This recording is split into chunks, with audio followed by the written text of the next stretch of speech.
tonight we slip sideways through the centuries. We leave behind the glow of screens and the hum of wires, trading them for the deeper, older quiet of rock and wind. You are not a tourist here, not an observer behind glass. You are in the skin, in the breath, of a villager in the Tawantinsuyu, what you might call the Inca Empire, in the waning decades of the 16th century. The air is thin and sharp in your lungs, tasting of distant snowmelt and the earthy perfume of turned soil. Around you, the Andes are not a scenic backdrop. They are the bones of the world, immense and demanding. You probably won't survive this, not really. The sheer physicality of it, the altitude, the labor, the fact that a common cold is a cosmic mystery, would break a modern constitution. This is a life of stone, wool, and muscle. So, before you get comfortable, take a moment to like the video and subscribe, but only if you genuinely enjoy what I do here. Now, dim the lights, and let's ease into tonight's journey together. The last sliver of sun is a reluctant guest, clinging to the highest peaks of the Western Cordillera. It's not a gentle sunset of pinks and oranges, it's a dramatic, rapid retreat. The light doesn't fade so much as it is chased, stolen by the advancing shadow of the earth itself. You feel it as much as see it. The warmth, what little there was at this altitude, drains from the stone terraces that step down the mountain flank like a giant staircase. You can almost hear the sigh of the land. A moment ago, these terraces, these Andens that gave the mountains their name, were alive with movement. The dull thunk of footplows breaking soil, the low murmur of coordinated labor, the rustle of quinoa stalks. Now, they hold only the cool, blue-gray stillness of abandonment. You stand on a narrow path, your feet clad in simple, tough-soled sandals braided from llama leather, feeling every pebble. You're not gazing at the view, you're scanning it. Your eyes, accustomed to judging light and distance, pick out the last figures moving with purpose. A boy herds a few straggling llamas, their fluffy silhouettes bouncing comically against the stark landscape. Their value is immense: wool, meat, transport, ritual sacrifice. They are the SUVs of the Andes, if SUVs spat politely and had adorable, judgmental faces. Women in their loud, colorful axes gather tools, bronze-tipped digging sticks and baskets woven so tightly they could hold water.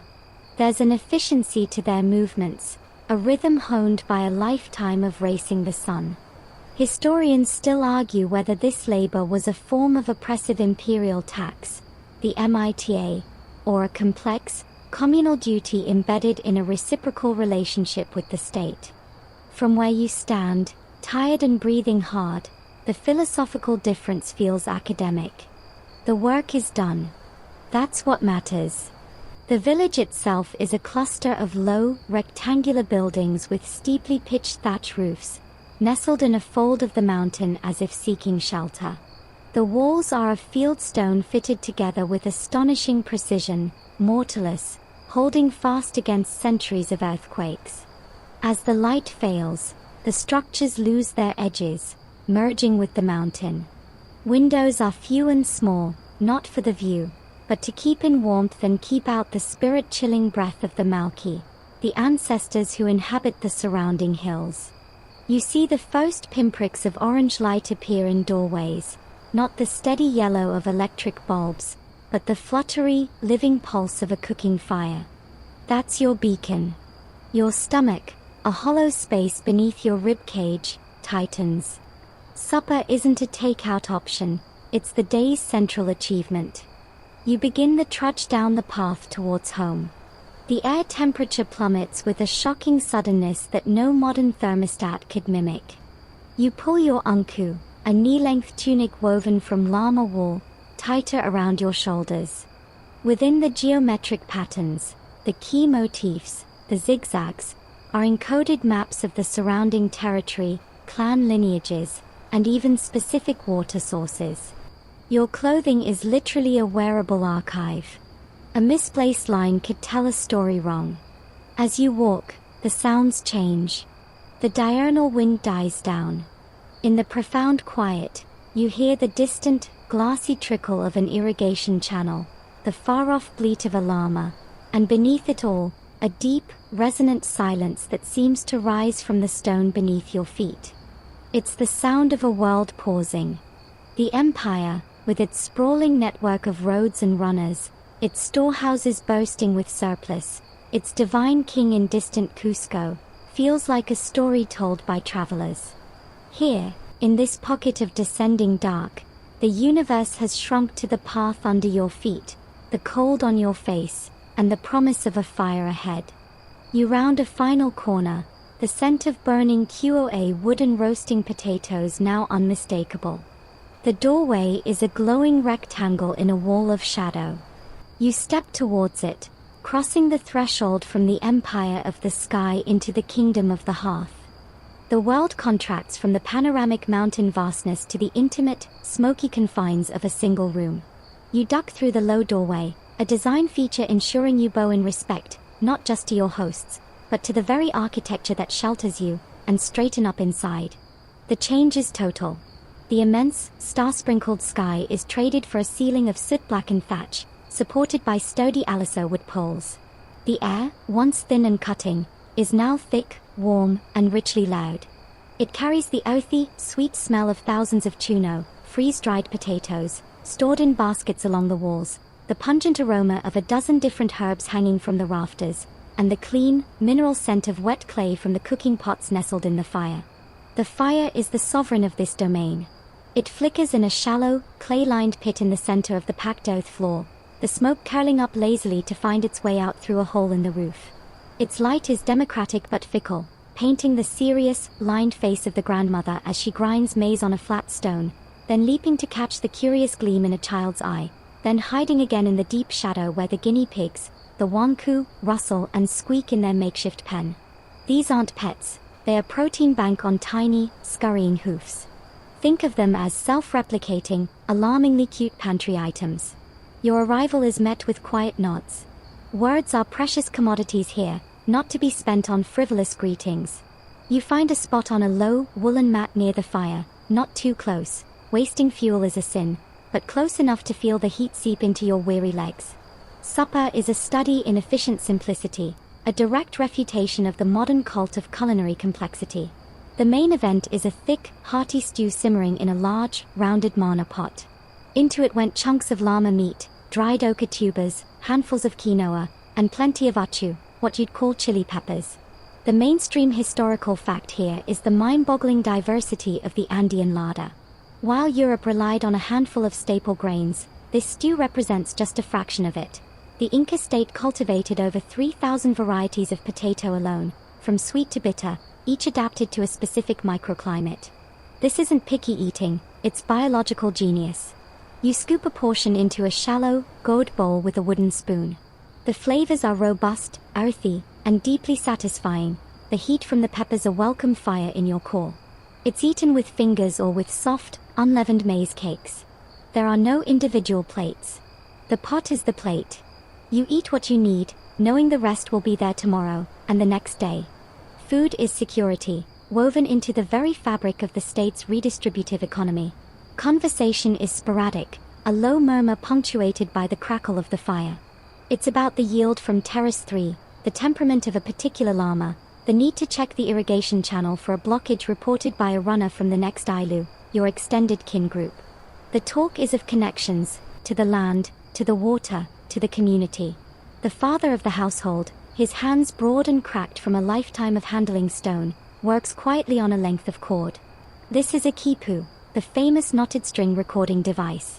You watch as his fingers, seemingly by instinct, tie a series of complex knots into pendant cords.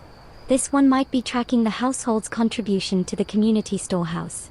The colors of the strings, the type of knot, its position, all hold specific meanings. Historians still argue whether the quipu could represent a fully syllabic language or was primarily a sophisticated mnemonic and accounting system. But watching him in the firelight, you see it's more than bookkeeping. It's thought given physical form, memory made tactile. It's the Internet of the Andes, running on wool and intellect instead of fiber optics. As the meal ends, a sense of profound, unspoken contentment settles over the room. The belly is full, the cold is held at bay.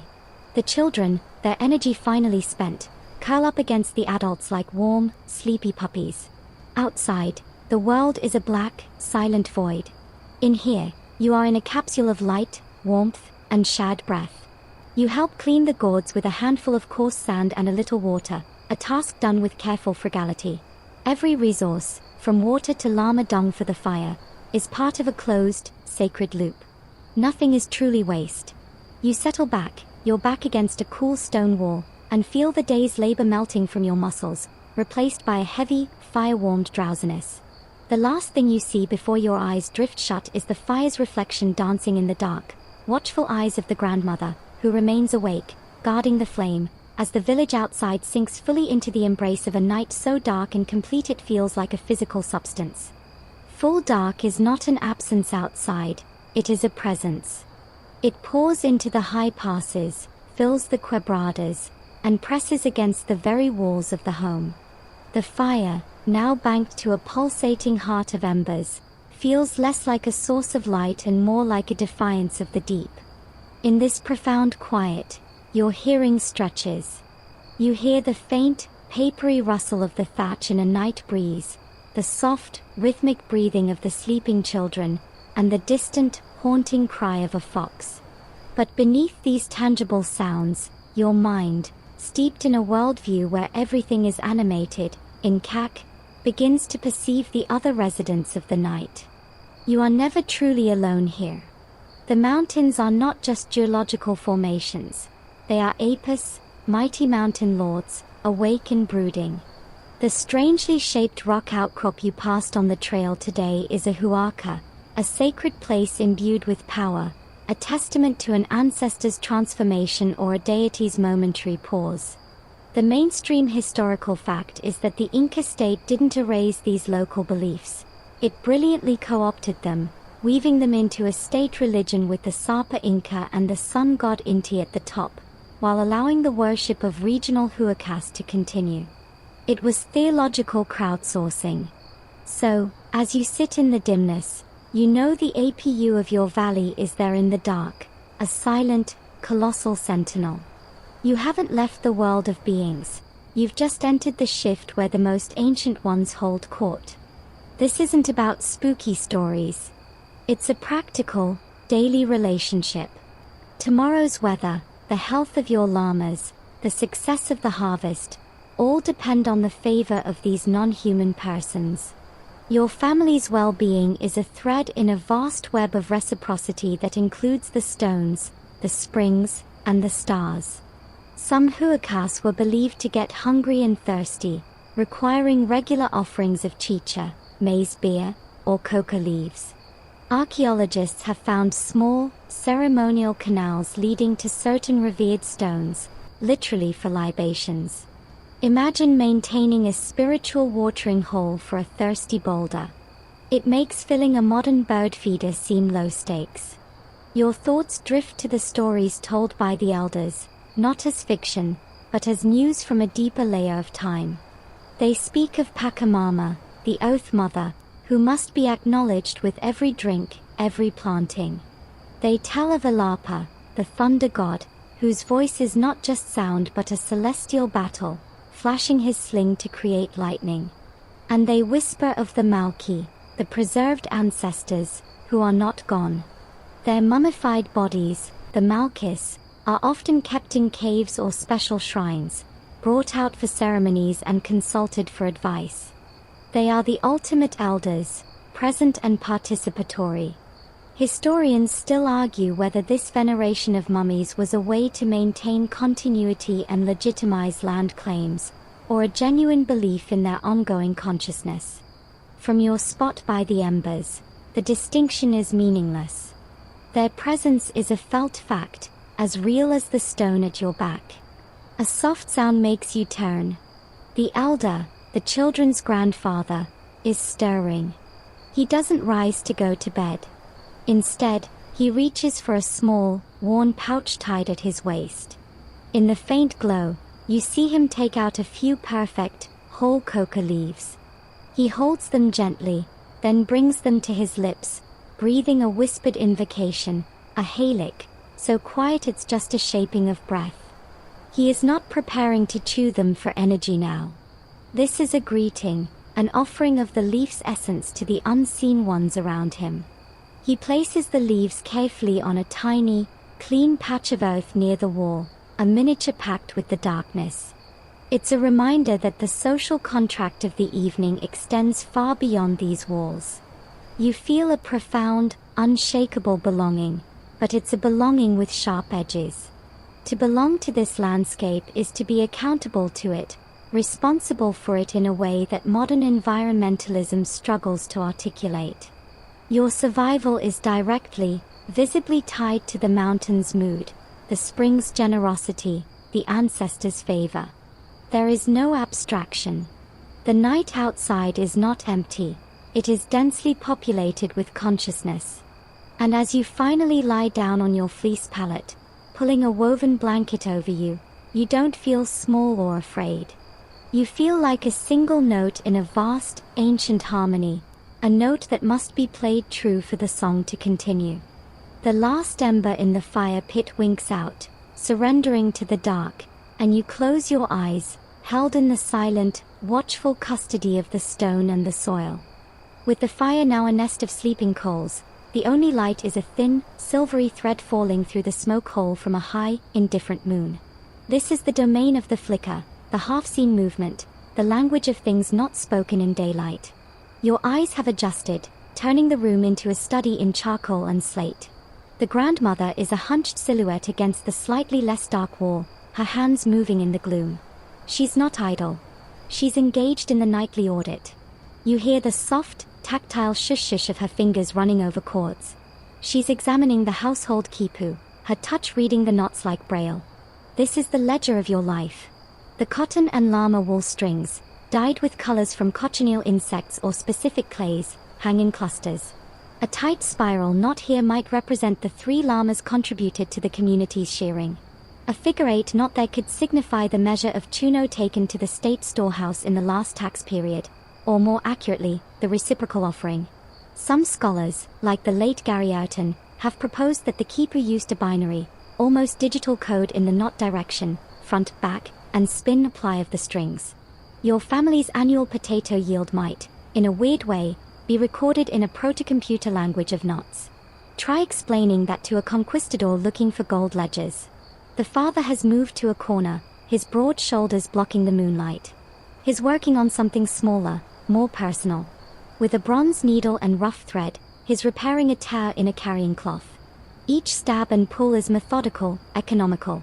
Everything here must endure. A torn cloth isn't a reason for a trip to a market that doesn't exist for such things. It's a call for immediate, skilled intervention. The mainstream historical fact on display is the incredible metallurgical skill of Andean societies, but not for swords. They mastered alloys like tumbaga, gold and copper, and perfected bronze for tools, needles, and ceremonial objects long before the Inca rise. Their brilliance was in utility and beauty, not in weaponry for conquest. That difference will soon echo with terrible irony. A soft, rhythmic sound begins from the grandfather's corner. It's the faint pat, pat, pat of his hand on a small, hide-covered drum, no louder than a heartbeat. He's not performing. It's a tactile meditation, a way to keep his thoughts company, perhaps to rhythmically remember an old song for an upcoming festival. Music here isn't entertainment, it's social glue, agricultural timer, and spiritual conduit. The state used specific panpipe melodies to coordinate planting across vast valleys. Historians still argue whether the complex, interlocking patterns of Andean music, where different players hold different parts of a rhythmic and melodic cycle, are purely artistic or a sonic representation of their worldview, the Aini principle of reciprocal exchange made audible. You are not expected to just sleep. Rest is active here. Your mind reviews the day, plans for tomorrow. You think of the terrace that needs reinforcing after the last rains, a task that will require calling in labor from your Ailu. That call is not a demand, it's a future promise of your own labor in return, the MITA obligation woven into the social fabric. You think of the subtle, unspoken exchange you witnessed today, a neighbor giving your mother a special herb for a mild stomach complaint, Your mother later sending over a portion of a particularly good batch of chicha with you. No money changed hands. No thanks were explicitly given. The accounts were settled in the currency of relationship and future obligation, recorded not on a quipu, but in the shared memory of the community. A child murmurs in her sleep, a tiny, discontented sound. The grandmother, without missing a beat in her not reading, reaches out a hand and rests it on the little girl's back, a gesture of grounding so instinctual it seems to come from the earth itself. The child settles. This is the true calculus of the hearth, not of numbers, but of weight, warmth, and watchfulness. The fire is gone, but its principle remains, the careful, constant tending of the fragile, vital things. The cold of the Andean night, a cold that can kill, is held at bay not just by stone and wall, but by this network of silent, mutual vigilance. You pull your fleece closer, the smell of wood smoke and human warmth deep in its fibers, and let the low drumbeat and the whisper of chords pull you towards the edge of sleep, where the numbers blur and only the connections remain. Just as the rhythm of the drum and the deep quiet begin to dissolve your thoughts, a new sound fractures the night.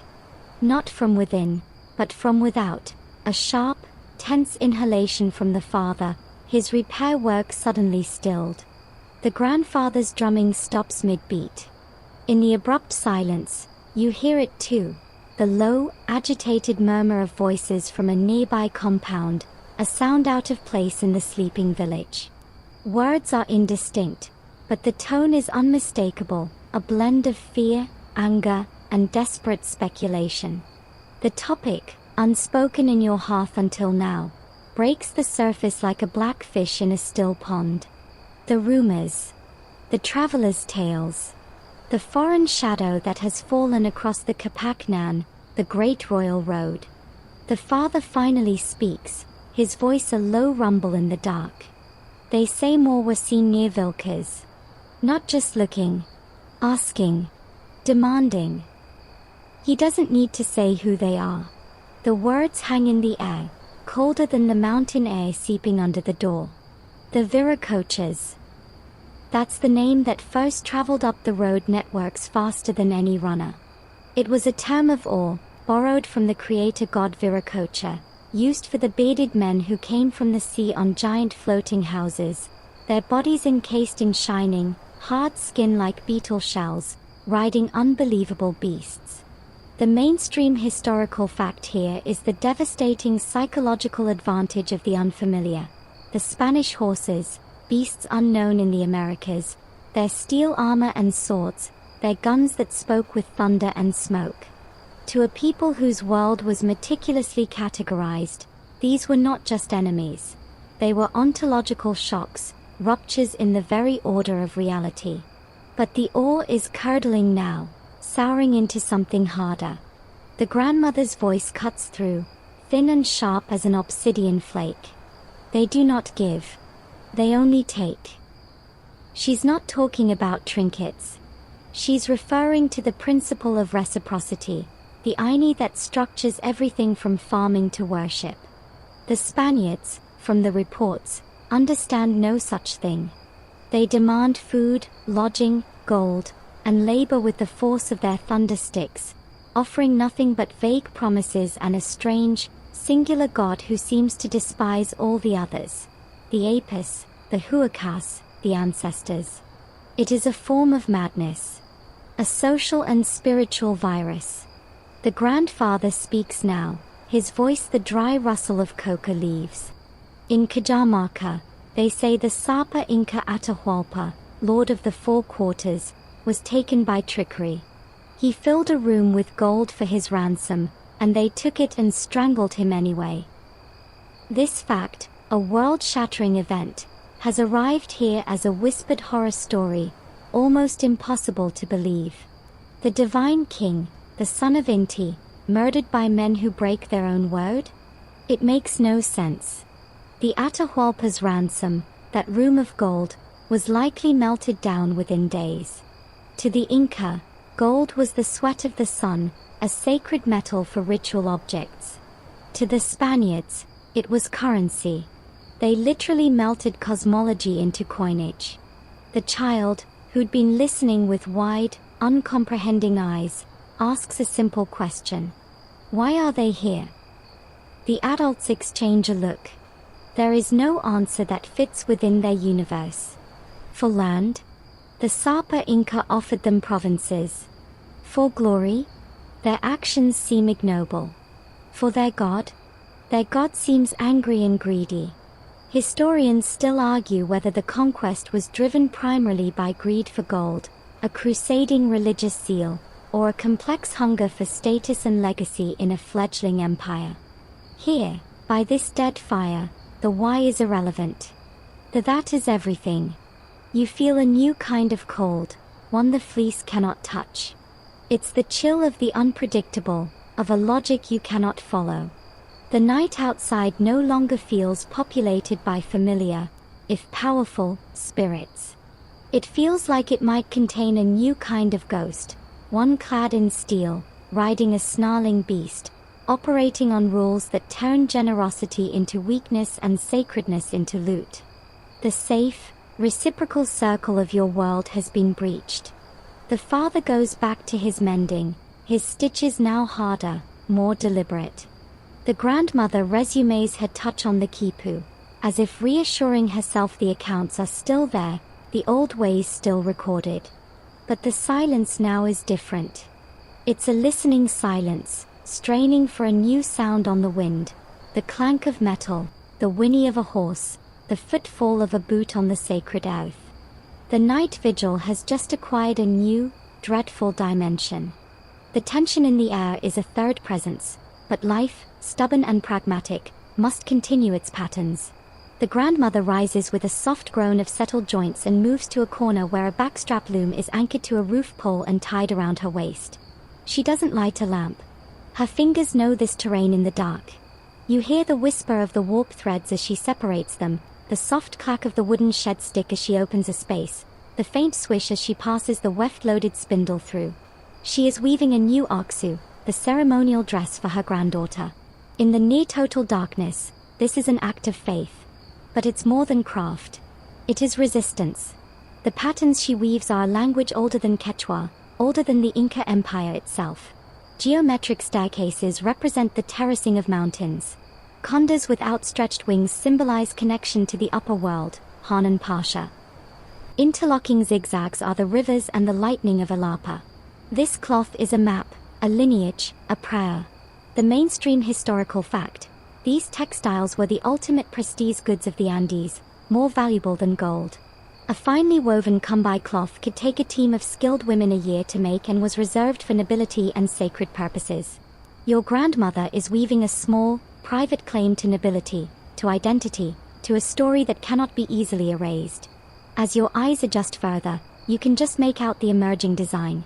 There, in the center, is a pattern unique to your Ailu, a specific arrangement of diamonds and bars that signifies your ancestral water source. It's a heraldic crest in thread, the Andean concept of Nawi, or I. A perfect, symmetrical pattern in the center of a textile was considered its Nawi, its living essence or spiritual core. To weave it incorrectly wasn't just a mistake, it was a metaphysical injury. So her focus is absolute, her touch reverent. She is literally weaving the soul of the garment, and by extension, a piece of her granddaughter's identity, anchoring her to this specific place in the cosmos. This silent, defiant act stands in stark contrast to the foreign shadows on the trail.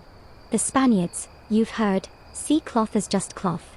They trade it, tear it, use it for sacks. They are blind to the stories in the warp and weft. They seek written words on paper, a technology your world does not use. They cannot read the chronicle unfolding on this loom. Historians still argue whether the complex iconography in Andean textiles constituted a fully fledged writing system. But watching her now, the debate feels academic.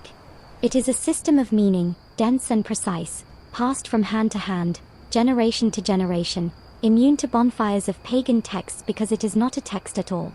It is a living, wearable memory. A memory of what? Of a time before the rumors. Of the last great festival of the sun, Inti Raymi, where the whole valley gathered, wearing their finest weavings like a landscape of moving rainbows. Of the smell of thousands of pots of stew, the thunder of drums, the ecstatic, days-long dancing that was both celebration and a ritual duty to keep the sun on its path. She weaves that memory into the cloth, a battery of normalcy to be worn in abnormal times. The little girl, the future wearer, stares and pads over to her grandmother's side, leaning sleepily against her. She doesn't speak. She watches the ghostly movement of the spindle in the dark, the growing fabric illuminated only by the memory of light. This is her education. Not in letters, but in lines. Not in doctrines written by far-off priests, but in patterns held in the hands of her kin. She is learning, through osmosis in the night, who she is and where she belongs. The grandmother's hand pauses, rests on the child's head for a moment, a benediction in wool and blood, then returns to its work. The clack of the shed stick, the swish of the weft, continue. They are the quiet, metronomic heartbeat of continuity, a sound as old as these hills, asserting itself against the terrifying silence of the unknown that waits beyond the village walls. For now, in this house, the story is still being woven, one perfect, defiant thread at a time. The loom's quiet rhythm is a spell against the night's anxieties, but a different energy is bubbling just outside the sphere of firelight and adult worry. Before being called in for the final time, the children of the compound had their own twilight world. You remember it from your own bones, that last boast of freedom before the dark fully claims the day. They played in the fading light on the open ground near the animal pens, their games a perfect, unconscious mimicry of the world they were being groomed to inherit. The boys engaged in a shoving, laughing contest of strength, a rough simulation of the mock battles that trained Inca youth for warfare. But the warfare they know from stories is orderly, ritualized, about capturing enemies for sacrifice rather than slaughter, a concept about to become tragically outdated. The girls played a game with small, polished stones, tossing and catching them in complex patterns while reciting multiplication tables for potatoes or quinoa. Math wasn't confined to a schoolhouse. It was sung, played, woven into the fingers. The mainstream historical fact: the Inca used a base 10 decimal system, and this fluency with numbers was essential for managing the empire's vast resource redistribution. Their playground was their classroom, and the curriculum was survival and statecraft. Then, as the last color bled from the sky, the games shifted. They gathered in a tight circle, and the oldest boy, puffing out his chest, began the real ritual of the dusk, the ghost story. His voice dropped to a theatrical whisper. They say the Nakak walks the high passes on nights when the moon is a sliver. The Nakak, the flesh stealer, the Andean bogeyman. This wasn't just a scare. It was a public health warning wrapped in a thriller. The Nakak was often described as a mysterious outsider, a figure who killed travelers to extract their fat, unto, for use in sinister rituals or even to grease the bells of Spanish churches, a later, syncretic detail that showed how new fears grafted onto old roots. The story served a function. Don't wander alone at night. The mountains hold real dangers, both natural and supernatural. But the stories also held older, deeper shadows. Whispers of the Pishtako, a pale, ghoulish figure, began to seep into the tales from communities that had had contact. These new stories had a different taste. The Nakak was a familiar monster from their own cosmology. The Pishtako felt foreign, a spectral echo of the very real, pale men on the trails. The children's squeals of fear were tinged with a new, unnameable dread. Historians still argue whether legends like the Pishtako are pre-Columbian or a post-conquest manifestation of the trauma inflicted by the outsiders who literally did take lives and resources. Sitting in the compound, listening to the echoes of their play, you feel the answer taking shape. The old stories were preparing them for a world of natural and spiritual balance. The new whispers are preparing them for a world out of balance. A sharp call from a mother's voice cuts through the spectral tales. Hamui. Come. The circle breaks, the spell of fright dissolving into the practical need for sleep. The children scramble inside, cheeks flushed with cold and excitement, their minds buzzing with multiplying potatoes and fat-stealing phantoms. They bring the chill of the outside in with them, along with the unfiltered energy of a world that is still, for them, primarily a place of play and discovery, even if the monsters in their stories are putting on strange new faces. Now, tucked under fleeces, their whispered conversations are a post-game analysis. I wasn't scared of the nakak, one lies bravely. But my uncle said the Viracochas have horses that eat meat. This is the new folklore in the making, blending the mythical with the terrifyingly real. Their play has ended, but their role as the next generation of witnesses, of meaning makers, has already begun. They will process the incomprehensible through the lens of the stories told in the dark, just as their parents are processing it through the knots of the quipu and the patterns of the loom. The village's understanding of the threat is being built simultaneously in the cautious silence of the hearth and the fearful giggles of the children's circle, layer by layer, a fragile defense woven from memory, myth, and the desperate hope that the monsters of stories always stay in the passes, and never learn the path to your door. The last communal task of the day is a solitary one. The call of nature is not a private affair here, but it is a humble, cyclical duty that connects you to the very foundations of life. You take up a small, handled ceramic pot from its place near the door, the urinal, its purpose obvious. Full, it is heavy with the day's digested bounty. You slip outside, the transition from the stuffy, human-scented interior to the vast, frigid clarity of the night a shock that steals your breath. The village is a constellation of vanished lights, each home a sealed world. Above you, the sky is not a flat, dark blanket. It is a deep, velvety, three-dimensional space, seething with stars. The Milky Way is not a faint smear. It is a raging, luminous river of crushed diamonds, so bright it casts faint, blue shadows on the pale earth. This is Moyu, the celestial river. To your eyes, trained by 1,000 nights of stories, it is not just stars. The dark patches within it are not absences, but animals, a llama, a fox, a serpent.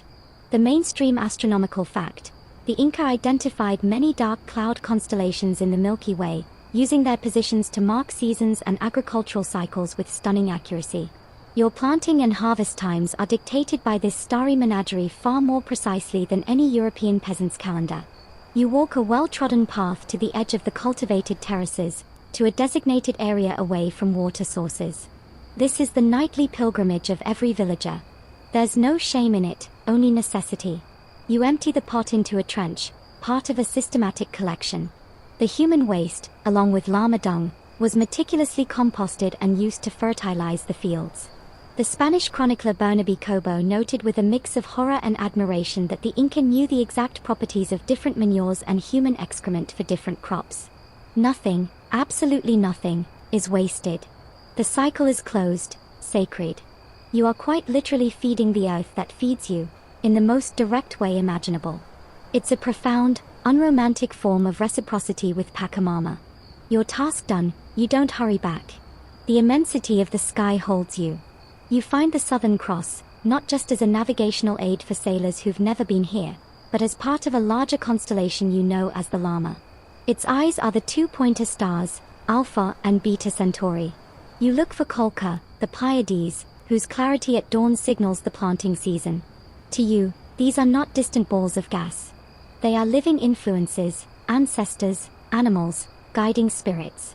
Historians still argue whether Inca astronomy was primarily practical, an agricultural and ritual calendar, or a complex cosmovision where the celestial and terrestrial realms were in constant, mirrored dialogue.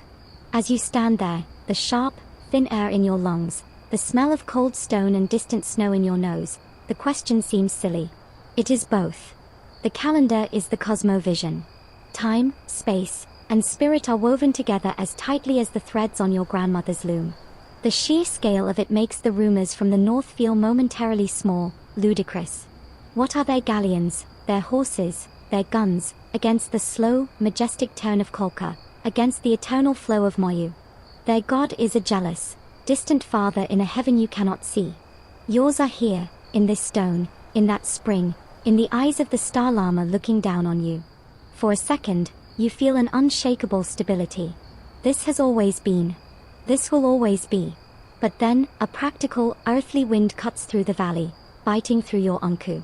It carries a scent that doesn't belong, a faint, acrid tang of wood smoke from a fire built with unfamiliar, resinous wood, maybe pine instead of QA. It's a scent from down valley, from the direction of the Great Road. A reminder. The men from the sea may not understand the stars or the soil, but they are here. And they do not live within your cycles. They take, they do not return. They break. The cold seeps past the moment of wonder, into your skin, into your bones. You turn from the magnificent, timeless sky and trudge back towards the small, fragile rectangle of your home, the warmth of the hearth now representing not just comfort, but a defiance you are only beginning to understand. You carry the stars inside with you, a private map in your mind, as you close the door on the immense, beautiful, and suddenly vulnerable night. Back inside, the atmosphere has shifted again. The children are asleep, little mounds under their blankets. The mother and father sit close, speaking in whispers too low to catch. The grandmother is still, her hands now idle in her lap. All attention is on the grandfather. He has moved to the very center of the room, near the ashes of the fire, and is preparing something with a ceremonial slowness that charges the air. From his personal chew spa, his woven coca bag, he takes not just leaves, but 3 perfect, unblemished coca leaves. He holds them in the palm of his left hand, a sacred triad. Then, from a small, intricately carved gourd, he pinches a fine, grayish powder, lipta, made from burnt quinoa stalks and limestone. This isn't for casual chewing to stave off hunger or altitude sickness. This is a consultation. The mainstream historical fact: coca was, and is, a sacred plant in the Andes, a mediator between worlds, used by priests and healers for divination. The Spanish, seeing its widespread use by miners and porters for energy, would later commercialize it wildly, missing its profound spiritual core entirely. But here, tonight, its original purpose is intact. He places the 3 leaves in a row on a clean, dark cloth, sprinkles a tiny amount of lipta on each, and then leans close, his breath stirring them. He is not praying to something. He is initiating a conversation. He is asking the leaves, the Kaintu, to reveal the intentions of the unseen, the apis, the ancestors, perhaps even the strange new shadows moving in the world. He studies the way they lie, the veins, the way the ash clings. His face is a mask of intense concentration, lit by a single, stubby candle made from llama fat that someone has lit. The flame doesn't flicker. The air in the room is deathly still, holding its breath. This is the open, scholarly debate made flesh. Historians and anthropologists still argue whether practices like coca leaf divination were a form of probabilistic decision-making, weighing options through a ritual lens, or a genuine belief in receiving communication from animate, non-human entities. Watching the old man's eyes, clouded with age yet sharp with focus, you know the answer. For him, there is no distinction. The world is speaking. He is listening. The leaves are the telephone. After a long moment, he lets out a slow breath. He does not announce a prophecy. That's not how this works. He simply gathers the leaves carefully, brings them to his mouth, and begins to chew, slowly, integrating their message. Then he speaks, his voice dry but firm. The APU is troubled. The path is clouded. The offerings have been insufficient. He doesn't mean the family's offerings. He means on a grand scale. The Sapa Inca, the high priests in Cusco, perhaps they have failed in some cosmic duty, allowing this sickness, this shadow, to gain a foothold. It's a theological interpretation of geopolitical catastrophe. The concept of Pashakuti, a world overturning, a cataclysmic change in era. Some Andean prophets may have initially seen the Spanish arrival as just such a Pashakuti, a painful but perhaps cyclical renewal. The sheer, ongoing brutality would soon shatter that hopeful interpretation. His words land in the silence like stones in a pond. The insufficient offerings is a chilling verdict. It suggests the world itself is out of joint because the proper rituals of reciprocity have been broken at the highest level. It makes the foreign threat not just an invasion, but a symptom of a deeper spiritual failure. The fear in the room is no longer just of steel and horseflesh. It's a fear that the cosmos is no longer on their side. That the contracts with the mountain and the sun have been voided. The grandfather then does something unexpected. He takes a fourth leaf, and instead of preparing it for himself, he gestures for you to come closer. You kneel before him. He holds the leaf out to you. This is an invitation, a passing of responsibility. You are to make your own offering, your own quiet question. You take it, mimic his actions with the lipta, and hold it in your palm. You don't ask about the fate of empires. You ask a smaller, more immediate question, whispered in your heart. Will this hearth be safe? You blow gently on the leaf. It trembles but stays whole. You place it on the cloth. It lies flat, one edge slightly curled. The old man nods, once. It is not an answer of yes or no. It is an acknowledgement. The question has been heard. That is all that can be promised. You place the leaf in your mouth, the bitter, numbing taste spreading, a tangible connection to the worried earth, a small, fragile thread of communication held in the face of the roaring, incomprehensible silence that is gathering beyond the mountains. The ritual complete, the coca's mild alkaloids humming a quiet, numbing song in your veins, the focus turns inwards, to the body's final surrender.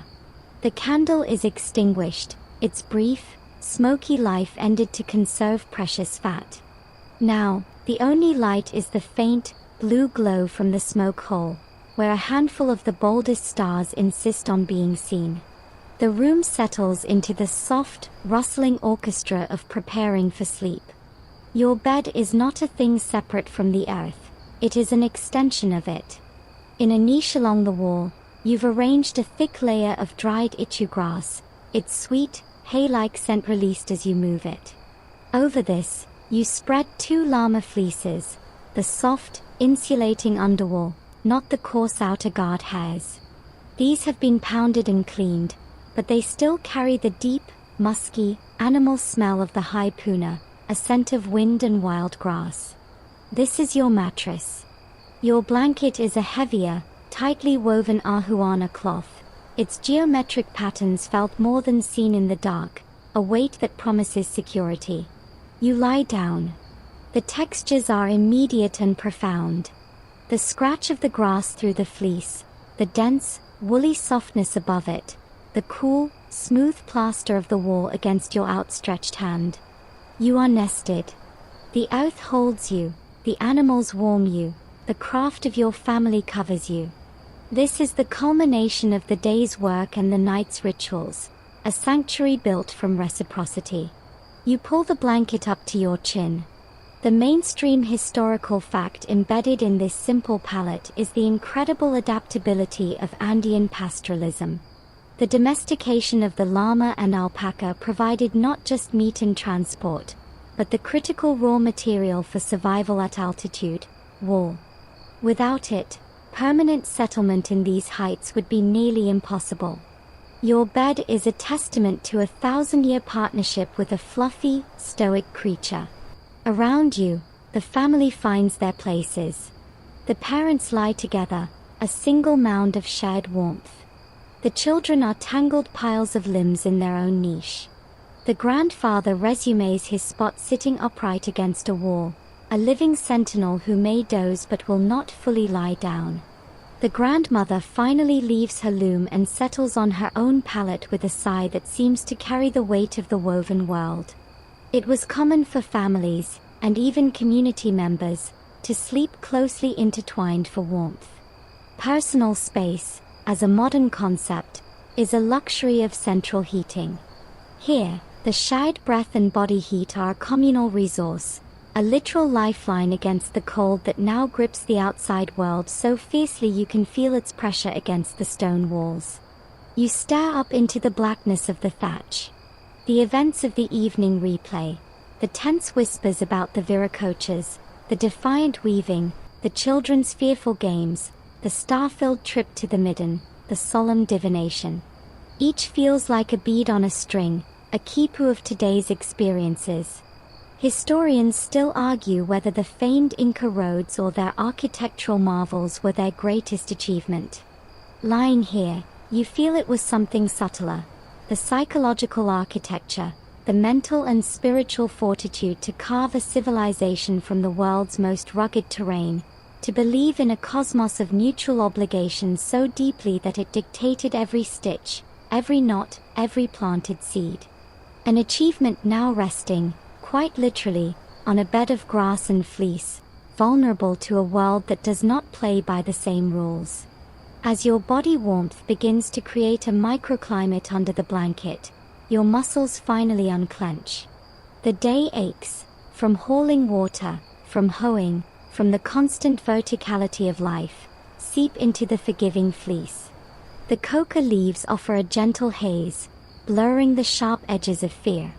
The sounds of the night compress to the rhythm of breathing, the occasional pop from the cooling hearthstones, the rustle of a wanku in its pen. The immense, star-drenched universe outside, with its troubled apis and approaching storms, is held at bay by a hand's breadth of stone, a thickness of thatch, and the shade, sleeping heat of your kin. You drift, not quite into sleep, but into a watchful, grateful stillness, anchored to this specific patch of plaster and soil, a tiny, warm claim on existence in the vast, cold dark. Sleep is a shallow pool tonight, and you drift in its eddies, never fully submerged. The warmth of your fleece cocoon is a stark contrast to the knowledge of the cold, watchful world outside. Just as your thoughts begin to unravel into dreams, a new sound stitches the night together, a sound that is neither domestic nor fearful, but official, communal. It begins as a low, mournful breath, growing into a clear, resonant note that seems to vibrate from the very bones of the mountain. It is the pu-tu-tu, a conch shell trumpet, blown from the highest point in the village. The sound hangs in the frozen air, pure and lonely, before fading. You count in the silence that follows. 1, 2, 3 breaths of the night. Then it sounds again, the same long, unwavering note. This is the sleepless sentinel, the chasqui watcher, the night watchman. His duty is sacred. He is the village's ear against the silence, its eye against the dark. Each blast is a report, all is well. No fire threatens the thatched roofs. No puma stalks the llama pens. No unfamiliar shadows move on the approach paths. The mainstream historical fact here is the incredible efficiency of the Inca communication system. While this village watch is local, it mirrors the empire-wide network of chasqui runners who could relay messages from Quito to Cusco, over 1,200 miles, in under a week. Their system was faster than anything in the contemporary world, a triumph of logistics and human endurance. That lone pu-tu-tu is the smallest node in that vast, nervous system. After the third blast, you hear a faint, answering call from the direction of the next village, a mile or two down the valley. Acknowledgement. The chain of vigilance is unbroken. The sound is profoundly comforting. It is the heartbeat of the community, a rhythmic reassurance that the collective is awake, even as individuals sleep. The watchman wasn't just listening for physical threats. He was also listening for omens. The sudden, panicked flight of night birds, the unnatural cry of a fox, any rupture in the normal soundscape that might signal supernatural displeasure or danger. He was an audio monitor for the metaphysical state of the valley. You lie still, listening for the fourth blast. It comes, right on schedule. The pattern is a living clock. Historians still argue whether the Inca conceptualized time as a linear progression or a cyclical, repeating pattern of ages, Pachacuti. But in the microcosm of this night, time is neither. It is a rhythm. The rhythm of the conch shell, the rhythm of the breathing around you, the rhythm of the stars wheeling past the smoke hole. It is a pulse to be maintained, a ritual of continuity against entropy. But tonight, the familiar rhythm carries a new subtext. The watchman's call of all is well is now a hope, a prayer blown into a shell, not a statement of fact. Is he scanning the northern trail a little more intently? Does he pause longer between blasts, straining to hear the telltale jingle of a bit or bridle carried on the wrong wind? The system was designed for the known dangers, predators, landslides, rival Alis. It was not designed for a danger that arrives with its own incomprehensible logic, that might not slink like a puma but arrive boldly in the day, ignoring the language of conch shells altogether. Yet, the call continues.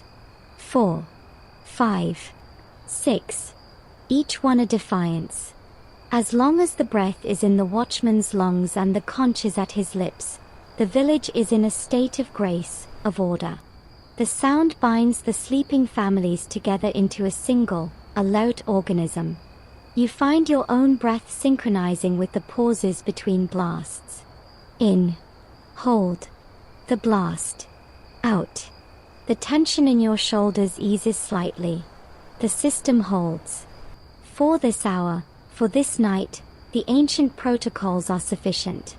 The sentinel is awake. And so, cradled in that audible promise, you finally let go, sliding from the eddies of half-sleep into the deeper, dream-filled current, carried away by the long, lonely, beautiful note of a shell trumpet proclaiming safety to a world that may already be changing beyond its understanding. The dreams come not as stories, but as sensory bombardments, the day's fears and the land's deep memory churned into chaos by the coca's whisper and the conch's fading echo. You are running on the Kapak Nan, the great stone road, but it is melting under your feet, the perfect-fitted stones turning to a slurry of mud and crushed gold. The sun, Inti, is overhead, but it is being dragged from the sky by dark, hooked ropes, its light splintering into 1,000 shards that fall to earth not as warmth, but as cold, sharp pieces of shiny metal that ring like bells when they hit the stones. Tick, tick, tick. Then the beasts are upon you. Not pumas. The giant, snorting creatures from the stories, all rolling eyes and hammering hooves. But in the logic of dreams, they have the faces of men, bearded and grim, their teeth made of the same cold metal. They do not speak. Their breath is the acrid smoke of the unfamiliar wood you smelled on the wind. You try to offer them a perfect coca leaf, the K-into of greeting and respect, but it withers to dust in your palm. The mainstream historical fact that haunts this nightmare is the biological warfare, intentional or not, that accompanied contact. Diseases like smallpox, sweeping ahead of the Spaniards along these very road networks, would kill millions who had no immunity, a silent, invisible apocalypse that shattered societies before the first sword was drawn in many regions. Your dream translates this invisible terror into a withering leaf, a sun being stolen, a world losing its vitality. The scene shifts. You are in the village, but it is empty. The homes are there, the terraces are green, but no one answers your call. Then you see them. Your family, your Ailu, standing frozen in the central plaza, not as living people, but as figures woven into an immense, unfinished textile. The grandmother is there, mid-weave, her hands stuck. The children are patterned knots. And approaching the fabric is a giant, shearing tool made of fire, ready to cut the threads, to unravel the whole intricate, beautiful design.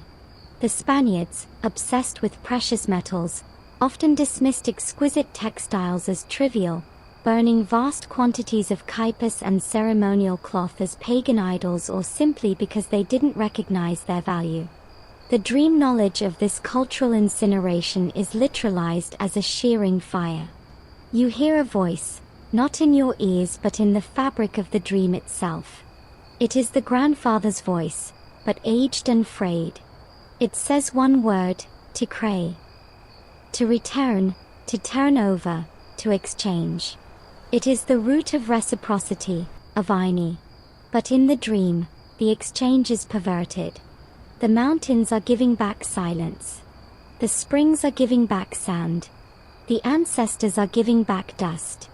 Historians still argue whether the trauma of the conquest fundamentally shattered the Andean concept of irony or whether the principle was so resilient it adapted, morphing into new forms of cultural resistance and syncretic belief. Your nightmare presents the raw, unhealed wound before any adaptation is possible. The horror of a universe where the sacred reciprocity has been broken, where the offering is met with a void. You jerk awake, a muffled gasp caught in your throat. The hut is dark, still. The conch shell sounds again, the 10th or 11th blast. You've lost count, its tone unchanged, steadfast. The regular breathing of your family surrounds you. The dream's cold terror recedes, replaced by the tangible reality of the fleece, the plaster, the shared air. But its aftertaste lingers, a metallic fear on your tongue. It was not a prophecy, you tell yourself. It was just the digest of the day's worries, the mind's attempt to process the incomprehensible. Yet, in a world where dreams are messages and the landscape is conscious, the line between digestion and divination is perilously thin. You lie still, waiting for your heart to slow, clinging to the rhythmic poo-tutu as an anchor to the real, to the now, to the continued, fragile beating of the village's heart in a night that feels, for the first time, truly pregnant with the unknown. The conch shell falls silent. The watchman's vigil ends as the first, faint suggestion of grey seeps into the smoke hole, a light not of the sun, but of its approaching possibility. This is the false dawn, a time of profound stillness between the reign of the stars and the rule of the sun. In this liminal hour, the routines reassert themselves with a force that feels both desperate and deeply comforting. You are the first to move, the dream's chill still in your bones, seeking to displace it with action. You rise quietly, your muscles protesting the cold that has settled into the room. The embers in the hearth are dead grey, but nestled within is a single, persistent coal, a glowing red eye. This is the heart of the household, and it must never be allowed to fully die. You take a handful of dry, fine ichu grass and lay it gently over the coal, glowing softly, steadily. A wisp of smoke, then a tiny flame licks up, hungry and orange. You add slender twigs of QOA wood, then a few larger pieces. The fire is reborn. This act of ignition is not just practical, it's a microcosm of the sun's return, a daily ritual of cosmic mimicry. The mainstream historical fact. The Inca considered fire a sacred element, a gift from the god Panchol, and its maintenance was a religious duty. In a world without matches or flint and steel, though they had fire drills, keeping a coal alive was a critical, symbolic task. One by one, the others stir, drawn by the light and the promise of warmth. Movements are slow, silent, conserving energy. The mother takes the first pot and heads for the door. You follow with another. Outside, the world is monochrome and bitingly cold. The ritual of water begins. You trek to the stone-lined communal spring, the Puquio. The water is not piped, it is a relationship. You kneel, your breath pluming in the air, and fill your pot with water so cold it makes your teeth ache. You offer a silent, internal thanks to the spring's spirit before turning back. This journey, made twice a day, every day, grounds you in the physical reality of survival. The Inca were master hydraulic engineers, building canals and fountains with precise stonework, but at the household level, the act remained intimate, personal, a direct dialogue with the mountain's blood. Back inside, The fire is now a companionable blaze. The pot is placed on the stones at its edge. The mother adds a handful of coarse maize and dried potato to the water, the beginnings of a simple morning chupe, a soup. The grandfather is chewing his morning coca, facing the door, greeting the coming light with quiet reverence. The children, still wrapped in their blankets, watch the fire with sleepy eyes. There are no words yet. The morning is for sensing, not speaking. As the soup warms, filling the room with a bland, starchy aroma, the father does his own check. He examines the tools by the door, the foot plow, the hoe, the carrying nets, making sure all is ready. He glances at the quipu hanging on its peg. It's not a silent to-do list for the day. Historians still argue whether the famed Inca welfare state, the storehouses of food and cloth for times of shortage, created a dependent populace or was the ultimate expression of a paternalistic, successful social contract. As you watch the family prepare for a day of labor that will feed both themselves and the system, the answer feels nuanced. It is not dependence, it is integration.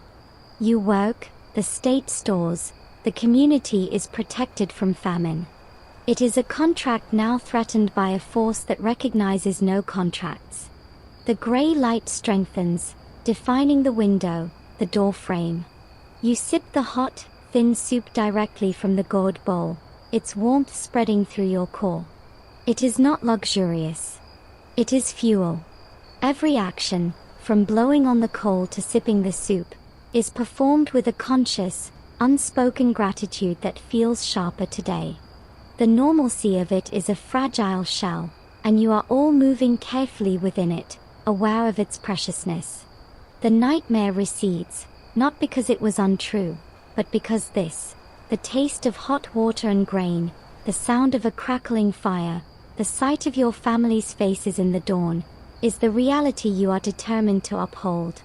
For now, the sun is still yours to greet, the water is still yours to carry, and the hearth is still yours to tend. The rituals are your anchor, and in this quiet, cold, beautiful morning, you cling to them with every fiber of your being. The solid fuel of the morning soup in your belly, you step out into a world now washed in pale gold. The sun has crested the eastern peaks, but its warmth is a promise, not a delivery.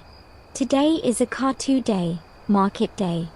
Not the great, state-run markets of the cities, but the local, pulsating exchange where your Ailu meets with others from neighboring valleys. It's a social hub, a news agency, and an economic engine all rolled into a bustling, colorful scene on a flat terrace below the village. You descend with the family, carrying a spare woven belt, a small bag of particularly good purple chuno, and a fleece you've combed to exceptional softness. The air is filled with a low hum of conversation, the bleat of bartered llamas, and the scent of fresh herbs, dried fish from the coast, a luxury traded over great distances, and the ever-present dust. People move in a steady flow, their axis and uncas a moving tapestry of regional styles. The mainstream historical fact on display is the Inca mastery of controlled economies. While local barter thrived, the state dictated the movement of essential goods like metal, feathers, and Kumbai cloth through its administrative channels, ensuring stability. This market is the grassroots counterpart to that top-down control, the living, breathing network of reciprocity at the human scale. You find your spot, a familiar patch of ground, and lay out your goods. The exchanges begin, a dance of offer and counteroffer, conducted with few words and much examination of quality. A woman from the next valley admires your fleece. You need some stronger cord made from maguey fiber.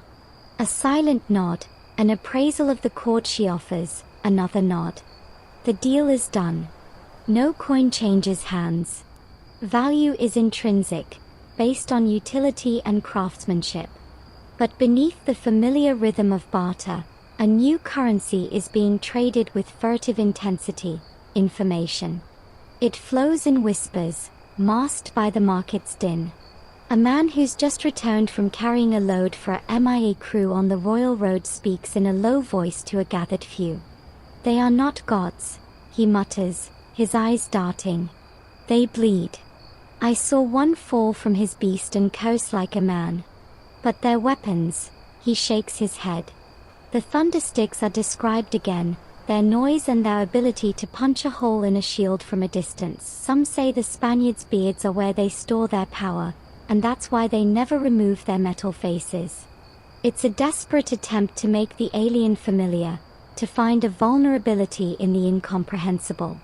You hear snippets about towns to the north where people have been made to tear down their huacas and bow before a wooden figure on a cross. Where the malkis, the ancestral mummies, have been taken from their tombs and burned. This news causes a deeper horror than any weapon. It is a spiritual genocide. Historians still argue whether the initial Andean resistance was fractured more by internal Inca dynastic wars or by this targeted destruction of the sacred landscape, the very anchors of their identity. In the market, hearing these whispers, the answer seems clear. The war of steel is terrifying, but the war on stones, springs, and ancestors is existential. You trade your chuno for some precious salt, packed in a tiny woven bag. The salt woman, her face a map of sun lines, leans in as she hands it over. "My brother's son has not returned from the high pastures," she whispers, not meeting your eye. "He went to see the strangers on the road." The unspoken question hangs between you. Is he dead? Captured? Or has he, in a world turned upside down, gone to join them? The social fabric, woven as tightly as the finest cloth, is beginning to fray at the edges, threads pulled loose by curiosity, fear, or opportunity. You leave the market with your maguey cord and salt, your physical goods acquired. But you carry heavier, intangible commodities back up the path, a reinforced fear of the thundersticks, a cold dread about the burning of ancestors, an annoying uncertainty about who, even within the familiar contours of these mountains, can still be trusted. The market's vibrant, colorful normalcy is now a facade, a stage upon which the first, tremulous notes of a new and terrifying world are being played, just barely audible over the comforting, ancient noise of barter and gossip. The sun completes its arc, and as it dips again towards the teeth of the western peaks, a collective, unspoken decision seems to ripple through the village. The news from the market, the shared dread, the unanswerable questions, they cannot be allowed to fester in the dark. So, the village decides, in its wordless way, to answer shadow with light, uncertainty with celebration. An impromptu festival is summoned, not by a priest or official, but by the shared need to hear the old music, to see the familiar dances, to taste the communal chicha and remember, with every sense, what it is they might be called upon to defend. The central clearing is prepared. A larger fire is lit, its sparks rushing up to challenge the early stars. Households bring out their best stored foods, chunks of dried llama meat, special tubers saved for occasions, great clay jars of chicha. The drink is passed around in shared kiros, wooden cups, each sip a sacrament of community. The mainstream historical fact on display is the central role of feasting in Inca statecraft. The Sapa Inca would host monumental banquets to bind loyalty and display power. This village gathering is a microcosm of that principle, solidarity forged through shared abundance, a display of resilience not to an emperor, but to themselves. Music begins, not from conch shells, but from antara panpipes and skin drums. The sound is complex, joyful, and profoundly sad all at once. It is the sound of the mountains made breath, the rhythm of the terraces given melody. Dancers take to the cleared earth, their steps telling stories of planting, hunting, and myth. You watch, and you join. The movement is grounding, a way to remember your body as an instrument of culture, not just labor or fear.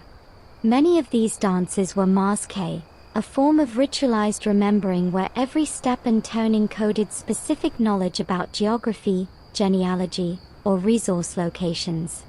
As you move, you are not just dancing, you are walking the boundaries of your world, tracing the lineage of your Ailu in the dust. Children, hyped on the unusual energy and sips of weak chicha, weave through the adults, their laughter a higher, sweeter counterpoint to the music. They mimic the dancers, their small feet creating simplified versions of ancient patterns. They are learning the map in their muscles. For them, tonight is not defiance. It is pure festival, a confirmation that the world is still a place of music and fire and sweet drink. The sight of them, so unguardedly joyful, tightens your throat. Historians still argue whether the profound Andean capacity for cultural syncretism, adopting and adapting foreign elements, was a strategy of survival or a deep philosophical tendency to incorporate the new into the cyclical whole. Watching the children dance, you feel it is simply the will to continue, to ensure that the patterns, like the steps of the dance, are passed on, even if the music one day changes key. As the fire burns down to a massive, glowing bed of coals that paints every face in warm, dancing light, a hush gradually falls. The elder who blew the conch shell, the night watchman, stands. He does not speak of threats or rumors. He begins to tell an old story, one of the first people emerging from a sacred cave, of the Alis being named by the land itself, of the covenant with Pachamama. His voice is the voice of the terraces, of the stones, of the endless, starry river above. He tells the story of who they are. It is the only armor he can offer. The night deepens. The festival winds down, not with an ending, but with a softening. Families collect their sleeping children, their empty jars. You help douse the great fire, not with water, but by covering it with earth, putting the sun to bed. The path home is lit by a three-quarter moon, its light cool and silent after the fire's roar. You walk slowly, the music still echoing in your bones, the taste of chicha and collective will lingering on your tongue. You enter your home, now feeling more like a fortress of memory than a simple shelter. As you settle onto your fleece, the final, familiar pututu of the night watchman sounds, clear and firm in the crisp air. All is well. For tonight. You close your eyes, holding the evening's fire inside you, a small, warm, living ember against the vast and gathering dark. The festival's embers are cold now, and the final, reassuring call of the conch shell has been swallowed by the deep, star-chilled silence of the Altiplano night. Inside your home, the breathing of your family has settled into the slow, tidal rhythm of untroubled sleep, a trust you envy but cannot fully share. The memories of the day, the market whispers, the defiant dance, the elder's story, circle slowly in your mind, not as sharp fears, but as soft, heavy truth settling into the bedrock of your understanding. You lie still, and the world seems to slow with you. The frantic pace of survival, the sharp calculus of barter and labor, the prickling anxiety of rumors, it all recedes, like a turbulent stream smoothing into a deep, still pool. Your thoughts lengthen, stretching across the quiet like the long shadows of the mountains at dusk. You think not of individual potatoes, but of the terraces that hold them, 1,000 years of careful, loving accretion against the pull of the mountain.